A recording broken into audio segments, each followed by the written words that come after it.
Hello and welcome back to Star Citizen. My name is Evenlease, and today on 10 Minutes More or Less Ship Review, right behind me, the Crusader Mercury Star Runner. Let's go ahead and take a look.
Alright, welcome back to another review. It's been a little while since I've taken a look at the Mercury Star Runner, thanks to today's team for assisting me with the review. Now I have to say, the Star Runner has seen some updates, which is great, because before it had a pretty terrible shield and it just was quite a useless ship, even though it looks pretty cool from the outside. Let's go ahead and talk about that. This ship is $260 if you were to buy it on the Pledge Store, or $12,285,000 aUEC inside of the game if you were to buy it. Now, you can get that in the city of Origin, of course, since it is a Crusader ship, so it's a pretty straightforward purchase there. Now, I do have to say, at that price point, there are options that are cheaper that can do a little bit more currently, like the Taurus, among other ships. So this ship, if you're purchasing it, you're probably getting it either for the future gameplay of data hacking and data carrying and all that kind of stuff, or you're getting it because you love the exterior and you just think it has such a, Millennium Falcon feel to it. The interior definitely feels poorly lit like the Millennium Falcon, so we'll get in there here in just a second to take a look. Now, you do have a 21-minute claim time, or if you were to expedite it, it is 7 minutes. Now, that's not terrible, but 7 minutes compared to a lot of ships, I feel like they need to update the claim time on this ship, because you can get the Star Lancer in 3.5, you can get the Taurus in only a few minutes. I mean, this ship, I don't think they really looked at the claim time recently, so hopefully they can work on that and get that dropped down for a little bit until we get to the point in the game where all the claim times are probably going to skyrocket due to the part, demand and all that kind of things. But for now, let's lower that hopefully in the future. And then taking a look at the damage per second that this ship outputs. I'm going to tell you, the pilot has 1,092 burst damage per second due to the two size 3 CF337 Panthers right underneath the cockpit. And then the pilot also has a few missiles in its payload here. 2 size 3 Arrestor 3 missiles and 4 size 2 Tempest 2 missiles. Definitely not a great payload of, missiles or even guns for the pilot alone, especially again at this price point. You have a lot of options out there that can definitely output more damage for you, the pilot.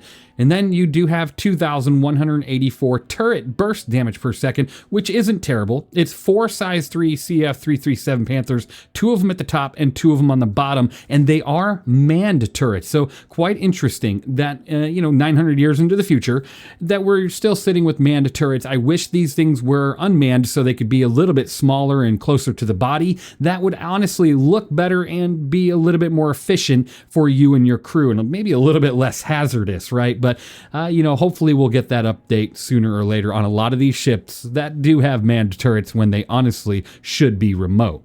Now, this ship does have 1 size 3 industrial grade C shield generator, outputting 63,400 quadrant shield, which is a fantastic update, because I will say the last time I reviewed it, it only had like 15,000 shield. It was pretty poor, and that was just terrible. So good to see that got an update.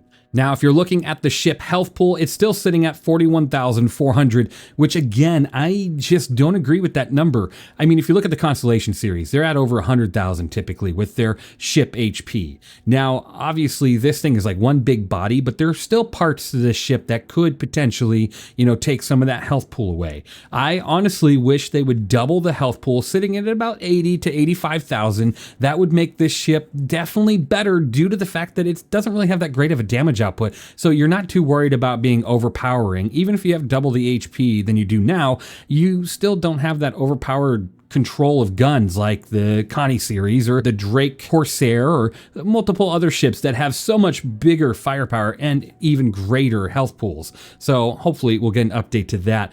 But I mean, so far this ship is heading in the right direction, I will say, because like I said before, it wasn't in a direction I would want to go at any point. I wouldn't even want to touch this ship with a 10-foot pole, and the interior is still a bit iffy, but we'll get there in just a moment.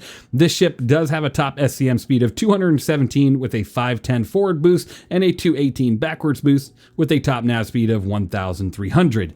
Definitely not terrible in the speed department. It is supposed to be a data runner, right? You're supposed to collect data and run it across the system, potentially being chased by hostiles or people that want their data back. So I'm a little disappointed that this thing isn't much faster. I honestly wish this thing sat between 240 to 270 on the SCM speed, because again, you're not looking at being overpowered with firepower, especially if you have to man both those turrets.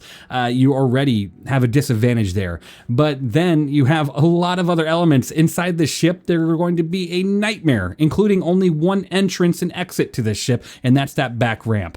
You don't even have like a ladder entrance in the front. You don't have any sort of airlock entrances on the side. There's nothing to really assist you as a data runner to avoiding an untimely death, which is just too bad. But at least we got a nice bigger quadrant shield, so that's something.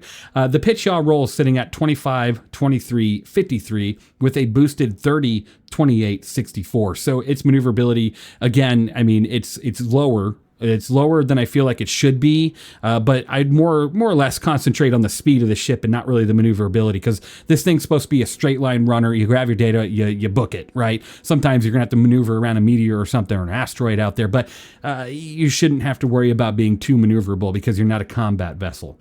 Now you have your typical 48 flares, 5 decoys, and then if you're looking at the fuel tanks, that's not too bad at all. 100 SCU of hydrogen fuel, which is fantastic, and then 3.2 SCU of quantum fuel. Finally, a ship with an interior, beds, all this stuff with a pretty decent quantum fuel tank. I do appreciate that, so thank you for giving it good fuel, at least.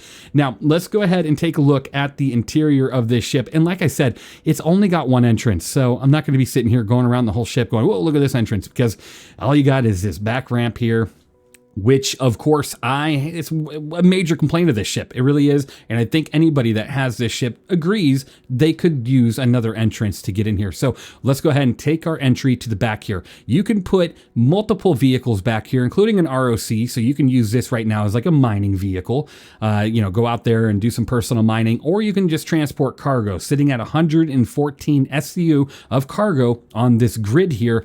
Once again, I'll say the price doesn't really match the capabilities at this time. Once we actually get the gameplay of data running and everything, it might be a better ship for what you want to do. But as of right now, 114 SCU of cargo and transporting an ROC, it's this kind of like, okay, there's better options, cheaper price. So you're looking at the exterior, you're looking at the design, and you're kind of judging it off that, and not really its capabilities, because if you're judging it off its capabilities, it's a hard pick. Now, I will say, there is something about this interior that is going to be quite a frustrating experience. Make sure you stay to the very end of this video, because I have a little fun thing at the end. But there are multiple, and I mean multiple, fire extinguishers on this ship, at least 5, I'm going to tell you that. And then there's a ton of different relay stations littered on this floor and the underfloor, which is not good, because those relay stations have your, fuses and could potentially ruin your day if a fuse goes down. And then let's take a look at this first room here. This is your engineering room, as it said there as it pops in late. This is where you're going to have your shield generator, as well as many other components, power, cooler, and you can open these doors up, of course. course. Now, this is kind of terrifying because if you get shot at, and anybody knows the layout of this ship, they can pretty much wipe out your entire system with ballistics in the future just by aiming at this portion of the ship, right? Because you got your power systems here, you got your shield generator here, you got your coolers here, and then right behind you, of course, your relay station. Look at this, look at the little button here. Open that up here. That opens up this secret door to your back, to your under passage here, which, again, it's kind of more of a gimmick nowadays than anything else, but it's there. So pretty interesting. So I'll close that door. You can definitely open that at any time to open that passage, which is pretty cool. That door is hidden away in the dark here. Once again, the lighting of this ship is trying to feel retro, but it just feels poorly lit, and that's honestly too bad. Now behind you is your engineering station. So not only are your turrets manned, everybody's at the front of the ship, but now you have to have someone dedicated back here at the engineering terminal to make sure that everything's running smoothly, especially with engineering rounding the corner soon. This is a pretty interesting spot to have an engineering terminal, and I just don't think it's a good idea. And then from here, I mean, there's a couple different points of interest in this cargo bay alone. First, you have an elevator that doesn't make sense because it goes 5 feet up, and then you have a ladder that just does not work. So no ladder. So the best option to get to your next floor is just to run over here and spacebar. That's your best bet to get into that floor of the ship, your main floor of the ship, where you're going to have your bridge, your crew quarters, everything that you want to do with this ship. And then if you head over here, there's a little hidden door, which honestly should not be hidden anymore. I don't know why it just opened like that, but they should just get rid of the whole hidden door thing, because everybody knows about this space, and if you don't know about it, it won't take you long to figure it out. But once you get in here, this is just another area that you could put a couple SCU of, storage, and then you just have this underground area that honestly is not going to benefit anybody, even if you're hiding. Wow, you can see the sky. It's one of Crusader's only windows right here. But if you open this door, of course, you do have access to certain parts of your ship. Like right here, this takes you to crew quarters. Nothing more frightening than being someone sleeping or in the bathroom and someone just popping out of the floor, right? So you just continue through this crawl space that you don't really get in any other ship in the game. And you have relays down here. You have relays over here. You have another one further down. And then there's a couple other access points in this, crawl space that leads you to other portions of the ship. Once again, I just feel like, some people really love this crawl space, but it's like, why? Why do you really need that crawl space? If someone boards your ship, the last thing you want to do is be stuck somewhere that you have to crawl and move very limitedly because everybody's going to know you're in there, and it's just going to become a nightmare. So we'll go ahead and close that. And then an engineer is just going to love that room when they have to go and replace a fuse in the middle of combat. It's just going to be a terrifying experience. So let's make our way up to the main floor. This is your data area. This is where your servers are going to hold whatever data you're transporting. And again, whoever owns this ship is going to be operating in the dark, which is the number one best thing to do when you're operating with systems like this, where you have to be very careful about where you plug certain wires in and certain tools and hardware into your systems to upload your data and take care of it. But this is the data storage area right in the middle of your walkway. As someone boards your ship, they're just going to walk around with some sort of device on each hand and just take out everything that you're transporting. And then over here, you do have the radar station. So if you make your way into this room, this is your radar station. That dish on the top of the ship, this is where you're going to operate that. And this is potentially a spot where you can maybe steal some data, hack around and take some data and get on the run as quick as you can. And of course, this massive space here, there's no use to it. It just has a crawl space again right here, as you can see, F and hover. You can see it there, and otherwise it's just another portion of the ship that doesn't make much sense. I wish they would do something with this room other than having a floating chair right directly behind the door, which would be nice. Now, if we turn around and head towards this area, by the way, really quick, you spent a lot of money on this ship, whether it's in game or outside of the game, and then it's darker than ever in here, and then the roofs aren't complete. There's no paneling covering 90% of your piping, electric. I don't understand this isn't Crusader. What other Crusader ship do you walk into that really looks torn apart like this and just kind of wonky, right? So I hate to hate on it because it's such an interesting ship, and I think the exterior is fantastic. But I gotta say, there's some decisions I just don't agree with, and I hope that they change, right? It's not about just my opinion, but I know that there's a lot of areas in this ship that could be vastly improved, which I cannot wait to see. Here is your turrets. Turret down, turret up. Says it on the ground. So if you want to make sure which turret you get into, just look down. It's right down there. And of course, the darkest area is possible. And it's kind of obvious too, because you know, you got a big old hole here and big old hole there. So pretty interesting. But, and they got some really retro seats. I like that. Pretty interesting. Again, I feel like someone that made this ship was like, I really love the Star Wars vibe. I'm going to go with that. This feels very Millennium Falcon.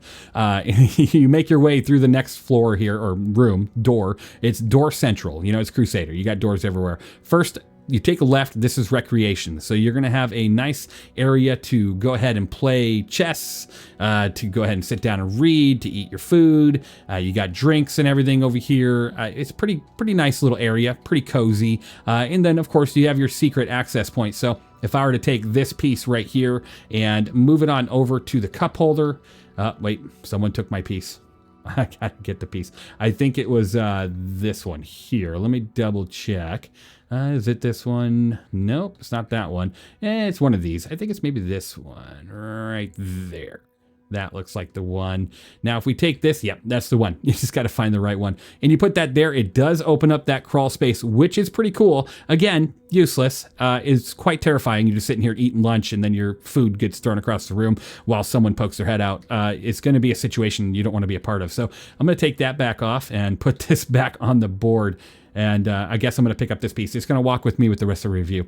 So we make our way outside of this door. It says bridge, but honestly, it's just another hallway with another fire extinguisher and the weirdest spot for a weapons rack. I mean, look at this. I'm standing at the edge of the platform below me. Well, I can step forward a couple inches, but then you have to reach about 3.5, 4 feet to grab a rifle without potentially falling over and hitting your head or something. It's just an awkward weapons rack. It doesn't push out to you or anything. It's poorly lit again, so you're not going to see what you're grabbing. And then you have your habitation room. This is where your crew is going to sleep. Your crew is going to store their stuff. I mean, pretty good amount of stuff in here, including TV screens to sit down and, you know, message your friends, say hello to your family, do stuff like that. And it's pretty nice. There's a bathroom on each side, you know, a little porta-john that you can get into. Probably also an escape pod. I doubt it, but it wouldn't surprise me. You get in here and hit a button and you just right outside the ship, but always a potential. And then you have a few beds here. You got 3 of them, my bad. And then you have some storage lockers, which you can go ahead and open up to store whatever you want to store. And then of course, right above the beds, if you hit this button, you can store more stuff. And that's above each bed as well. So pretty nice. Again, the lighting is just driving me nuts in this ship.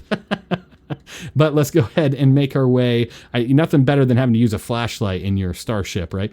Make your way down towards the bridge here. Of course, you got Crusader and the door factory going heavy for you. So you got another fire extinguisher, another relay station. So far, I think we've passed quite a few of these things. I just haven't been mentioning them all the time. And then you make your way into the bridge here, where you have the pilot seat on the left and the co-pilot seat on the right, and more weapon racks. But this time, at least they're, you know, in a more grabbable position here. Again, I just wish we had like a little light here.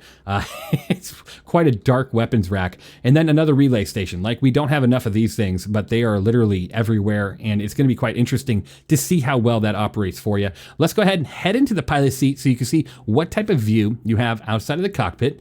And we'll get some first-person combat footage as well, just to kind of show you how that looks. But the view is definitely not terrible. You got a lot of above view space. It's not a MISC ship, so no mailbox slight, you know, view here. The mailbox slit view is gone. I said slight, but I know what I was saying. Now, if we were to go ahead and take off, we're going to go ahead and just combat some people really quick, and then I'll give you my score.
All right, so as you can see, I mean, the ship can fight okay, but that's just because the turrets are manned.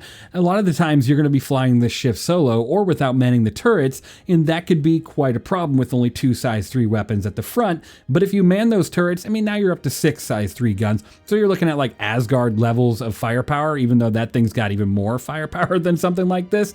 Again, this ship doesn't feel very Crusader, if you're asking me, because there's interior panels all over the place that are missing. There's pipe and wires everywhere that are just exposed. The layout just feels very wonky for something Crusader, and it's just really too bad. But overall, my score isn't terrible for this ship. It is a 74 out of 100, just based on the stats. You know, data running will get its 10 out of 10 for roll once it's actually in the game. I think it's going to be a pretty decent data runner. I mean, time will tell, right? If they continue to update its stats and work on this ship, and supposedly there's a rework for the whole ship coming anyways someday, this ship could be so much better than it is. It has a ton of potential, but it's just not there yet. The Mercury Star Runner, again, a 74 out of 100, which is too bad because the exterior looks awesome. It really does. But there's a lot of wasted space in this ship. There's a whole like top portion of the ship that doesn't even have an interior,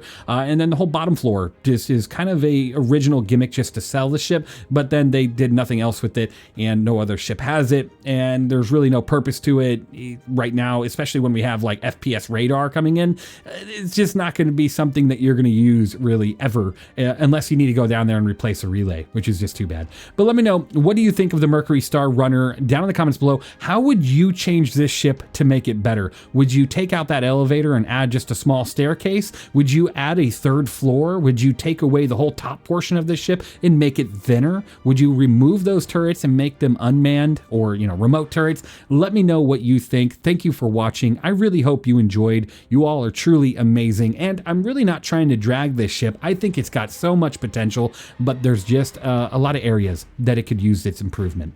Thanks for watching. I really hope you enjoyed, and I will see you all in the next one. Pop quiz. How many fuse panels are on the Mercury Star Runner?